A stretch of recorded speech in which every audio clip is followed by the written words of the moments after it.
isso que nós acionamos o Gerardo Portela, ele que é engenheiro e operador nuclear.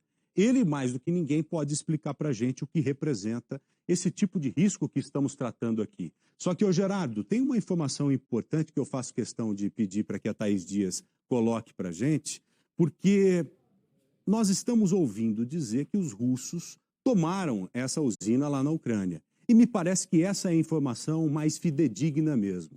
E dentro desse contexto, dentro dessa discussão, os russos estariam plantando agora mais uma outra informação que vai na contramão disso, não é, Thaís? É a guerra de versões, né? Não só a guerra militar, mas a guerra de versões. Tivemos o posicionamento de várias autoridades até agora. Volodymyr Zelensky pediu, por exemplo, protestos da população contra a tomada dessa usina nuclear. Enquanto isso, o porta-voz do governo russo, o Igor Konachenkov, ele disse o seguinte, que foi uma provocação monstruosa de sabotadores da Ucrânia. Ou seja, são duas versões que se colocam agora exatamente diante do perigo, né, exposto ali, o Zelensky falando do fim da Europa, né, em caso de um eventual acidente nessa usina que a gente tem noticiado aqui. Né? Então a Rússia está dizendo que não tomou essa usina.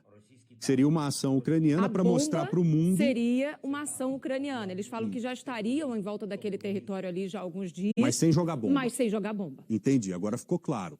Então os russos tomaram mesmo a usina, mas eles dizem que não jogaram nenhum tipo de artefato, nenhum tipo de bomba. Os ucranianos negam. Dizem que foi uma ação russa. Entendi. Reforçam essa questão. Entendi. É interessante a gente colocar esse tipo de discussão para a gente entender ainda mais como é que os russos e ucranianos estão lidando com esse problema como um todo. Gerardo, muito obrigado por nos atender. Você, como sempre, muito importante nesses momentos críticos, porque você tem muitas especialidades, né, dentro da engenharia. E é operador nuclear e pode explicar para mim, para a Thaís, para o nosso telespectador, o que representa um risco como esse.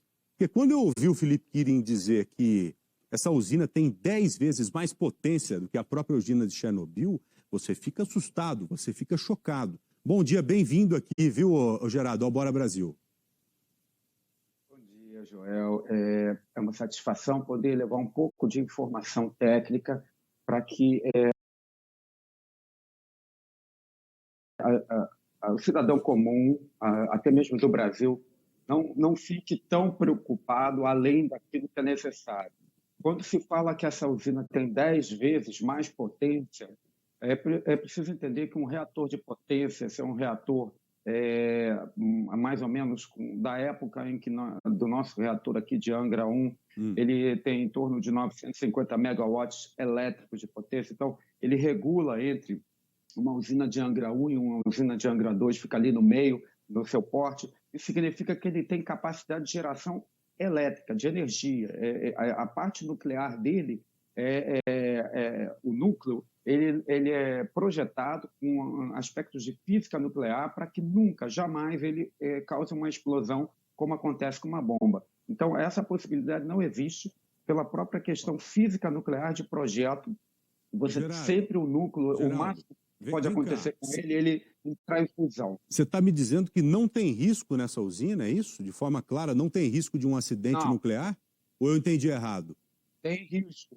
Não, tem risco sim. Mas não como uma bomba atômica. A bomba atômica é um fenômeno, você cria um artefato, um objetivo de causar uma explosão, um dano.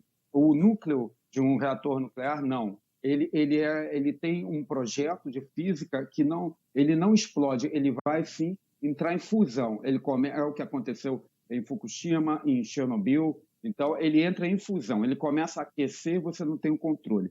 Isso pode causar, sim, outras explosões, não de material nuclear, como uma bomba nuclear, mas explosão de tubulação, de vapor e outras, e liberar material radioativo para a atmosfera. Então, é muito perigoso, sim. As imagens aí que nós estamos vendo não parece ser um ataque com arma, mas sim com um sinalizador, que é um artefato usado para balizar, né, aqueles que estão tentando atacar a usina, para tentar mostrar os pontos de ataque. Eu quero dizer também que não seria um ato de inteligência, tanto para o lado da Ucrânia quanto para o lado da Rússia, causar qualquer dano a uma unidade nuclear. Porque ela traria problemas para a própria combatente, traria problemas para o local, que ficaria uma área de exclusão para a Rússia. Então, não é inteligente. É inteligente, sim, criar ameaça, criar atmosfera de pânico, de terror, como uma arma de guerra. Mas não deliberadamente atacar. O problema está muito mais relacionado a médio e a longo prazo, aquelas doenças que nós sabemos muito bem que surgem a partir da radioatividade. Mais ou menos como aconteceu em Goiânia, o nosso telespectador se lembra muito bem com o Césio 137. As pessoas que adoeceram logo depois e foram adoecendo por anos ainda, devido à radioatividade muito presente naquela região, Thaís. As pessoas inevitavelmente comparam, né, Gerardo, essa questão dessa possibilidade exatamente de fusão que você mencionou agora há pouco com Chernobyl. Seria um cenário como esse em uma proporção muito maior de contaminação radioativa, não de uma explosão como uma bomba. Para ficar bem claro, essa é a diferença entre uma situação e outra, né? Para mim, essa participação do Geraldo foi importantíssima nesse sentido, de gerar essa dúvida, viu, que Thaís? Parecia, as pessoas levantaram a hipótese de uma bomba. Eu não, pensei seria nisso. uma contaminação radioativa, como aconteceu em Chernobyl. Positivo, porque o núcleo de um reator, ele não tem a capacidade, existem regras de projeto, ele não tem a capacidade de reagir, ter uma reação em cadeia como acontece com uma bomba. E outra coisa interessante também, Thaís, que você mencionou, é que nós temos um risco, sim, de liberação de radioatividade e de contaminação. São coisas diferentes. A questão da radioatividade, ela passa pelo nosso corpo e vai embora. Então, é o caso, por exemplo, quando você tira uma radiografia, vai ao dentista, você recebe uma dose, aquilo é somado às doses que você recebe ao longo da vida e pode, sim, deflagrar um processo, mas é em pequena quantidade. Isso é radioatividade. A contaminação é algo mais grave. É quando você passa a incorporar aquele produto radioativo, aquele material radioativo. Então, isso pode acontecer com o terreno, isso pode acontecer com o alimento, pode acontecer com as pessoas também. Então, você, quando tem muita radioatividade, e material radioativo sendo espalhado, você pode contaminar a região. Foi isso que aconteceu em Chernobyl e Fukushima, porque além da dose, que às vezes pode ser até letal, uma dose muito intensa, ainda pode ficar remanescente ali a radioatividade na contaminação. A contaminação é quando o elemento combustível, o elemento radioativo, ele passa a fazer parte de você ou de qualquer outro material que esteja no ambiente. Inclusive então, passando o risco para outras é gerações, né, Geraldo? Inclusive passando até mesmo para outras gerações. Sim, porque a radioatividade desses produtos radioativos do elemento combustível queimado são de meia-vida que podem alcançar até 45 mil anos. O que significa isso? Durante 45 mil anos você tem a radioatividade caindo, quando chega em 45 mil anos cai pela metade e continua. Nossa. Então é uma coisa absurda, é algo inaceitável. Porém, estando a usina completamente íntegra com relação aos seus equipamentos de contenção, são prédios com grande espessura de concreto, mais uma camada de aço.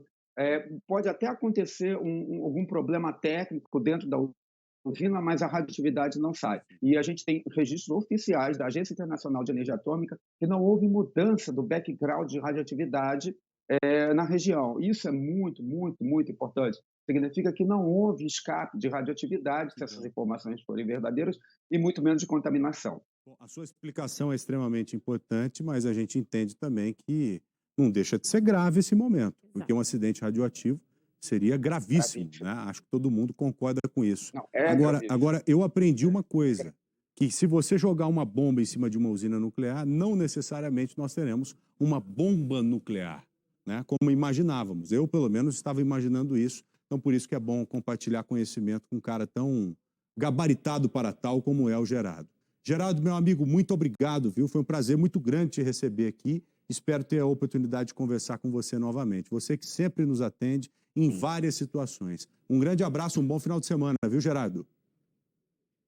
Bom final de semana, muito obrigado.